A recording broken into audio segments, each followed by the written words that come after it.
Senior सहाफ़ी और तज्ज़िया car Hamid Mir ने कहा है कि पाकिस्तान का सबसे बड़ा मसला इस्टेब्लिशमेंट की लड़ाओ और हुकूमत को रोक पॉलिसी है।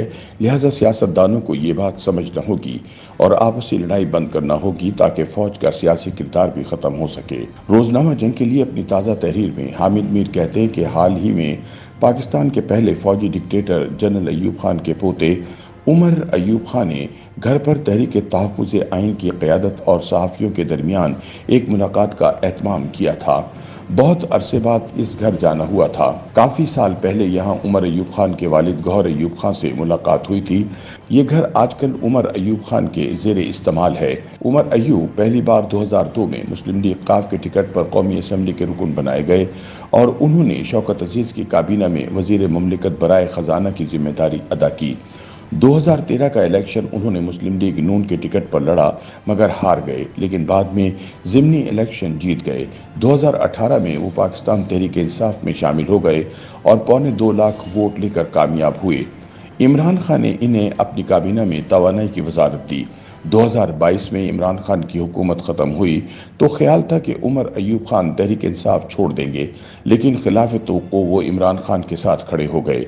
2024 में वो तीसरी दफ़ा MNA बन गए और अब कौमी असम्बली में अपोजिशन लीडर के साथ साथ पार्टी के सेक्रेटरी जनरल की जिम्मेदारी अदा कर रहे हैं। हामिद मीर कहते हैं कि उमर अयूब खान के घर अपोजिशन रहनुमाओं की बहस के दौरान ये नुक्ता भी ज़ेर बहस आया कि 1973 का आइन तो कहीं नज़र नहीं आता, तो फिर इसका तहफ़्फ़ुज़ कैसे होगा, और जो आइन अपना तहफ़्फ़ुज़ नहीं कर सकता इसे हम तहफ़्फ़ुज़ कैसे फराहम करेंगे। महमूद खान अचकज़ई ने जवाब दिया कि ये आइन कई मरतबा टूटा और गायब हुआ, लेकिन ये हर दफ़ा वापस आ जाता है। नया आइन बनाना मुश्किल है, इसी आइन को बाजियाब कराना होगा। अगर आइन वापस ना आया तो फिर सोचेंगे कि क्या करना है। अचकज़ई साहब की गुफ्तगू का अहम तरीन नुक्ता ये था कि पाकिस्तान के तमाम मसाइल का हल आइन की अमलदारी में मौजूद है और इस मकसद के लिए हमें आसिफ जरदारी और नवाज शरीफ समेत हर सियासतदान से बात करना चाहिए। उनकी ये बात सुनकर तहरीक इंसाफ के कुछ नौजवान रहनुमाओं ने अपनी कुर्सियों पर पहलू बदलना शुरू कर दिए। अचकज़ई साहब फरमा रहे थे कि गलतियां सब ने की हैं, लिहाजा सबको अपनी गलतियों का एतराफ़ करके आगे बढ़ना है और माजी की तलखियों का असीर नहीं बनना चाहिए। हामिद मीर बताते हैं कि अचकज़ई साहब ने बलूचिस्तान की सतह पर बलोच, पख्तून और हज़ारा जमातों का इत्तेहाद बनाया है और वो अब तहरीक तहफ़्फ़ुज़ आइन के प्लेटफॉर्म पर पाकिस्तान की तमाम अहम सियासी और दीनी जमातों को इकट्ठा करना चाहते हैं। पहले मरहले पर वो मौलाना फजलुर रहमान को अपने साथ मिलाना चाहते हैं। दूसरे मरहले पर अचकज़ई साहब पीपल्स पार्टी, मुस्लिम लीग नून, MQM और ANP समेत दीगर जमातों को आइन के तहफ़्फ़ुज़ के लिए हाथ मिलाने की दावत देंगे। पीपल्स पार्टी और मुस्लिम लीग नून बज़ाहिर तो आइन के तहफ़्फ़ुज़ के लिए किसी भी सियासी क़ुव्वत के साथ बातचीत से इनकार नहीं करेंगी, लेकिन अब सिर्फ ज़बानी दावों से काम नहीं चलेगा। ये दोनों जमातें इस वक्त इक़्तिदार में हैं और इक़्तिदार की मजबूरियों के बाइस बादल नाखास्ता अदलिया के साथ लड़ाई में आगे बढ़ रही हैं। हामिद मीर कहते हैं कि माजी में अदलिया को सियासतदानों के खिलाफ इस्तेमाल किया गया और आजकल अदलिया को कुछ सियासतदानों के बयानात में किसी दुश्मन का चेहरा नज़र आ रहा है। कुछ जज साहिबान आइन की बालादस्ती के लिए खड़े हो चुके हैं और जो सियासी जमातें इन जज साहिबान पर हमला आवर होंगी, इन्हें आइन का दुश्मन करार दिया जाएगा।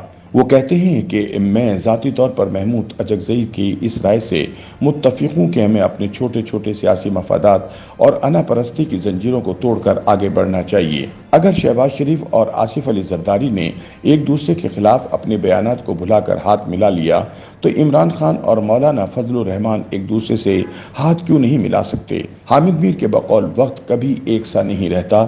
एक ज़माना था पीपल्स पार्टी जनरल ज़ियाउल हक के नाम को एक गाली समझती थी। आज इसी पीपल्स पार्टी की क़यादत शहबाज शरीफ की क़यादत में जनरल ज़ियाउल हक के बरखुरदार एजाजुल हक के साथ बैठकर तहरीक इंसाफ की मजम्मत करती है। जिस दिन मौलाना फजलुर रहमान ने महमूद खान अचकज़ई के ज़रिए तहरीक इंसाफ के साथ आइन के तहफ़्फ़ुज़ के लिए ताउन का ऐलान कर दिया, इस दिन के बाद तहरीक इंसाफ को मौलाना और अचकज़ई से तोड़ने की कोशिश शुरू हो जाएगी। हमने पाकिस्तान में क्या क्या नहीं देखा। जनरल अयूब खान के घर पर अचकजई साहब की बातें सुनते हुए मैं सोच रहा था कि अगर पीपल्स पार्टी और मुस्लिम लीग नून की इस्टेब्लिशमेंट के साथ मुफाहमत हो सकती है तो तहरीक इंसाफ के साथ क्यों नहीं हो सकती। पाकिस्तान का सबसे बड़ा मसला यहाँ लड़ाओ और हुकूमत करो की पॉलिसी है। सियासतदानों को एक दूसरे के साथ और अदलिया के साथ लड़ाई बंद करना होगी। सब जमातों और इदारों को आइन की अमलदारी के नुक्ते पर मुत्तहिद होना होगा। इस फार्मूले में किसी एक जमात या फर्द की नहीं, सबकी निजात है और यही फार्मूला हमें माजी की जंजीरों से आज़ाद करेगा। YouTube पर गूगली न्यूज देखने के लिए youtube.com की सर्च बार में गूगली न्यूज टीवी टाइप करें। गूगली न्यूज के पेज पर सुर्ख रंग के सब्सक्रिप्शन वाले बटन पर क्लिक करना ना भूलिए। YouTube पेज पर अपलोड होने वाली वीडियोस से बाखबर रहने के लिए बेल आइकन पर क्लिक कीजिए। आपको हर नई वीडियो के बारे में नोटिफिकेशन मौसूल हो जाएगा।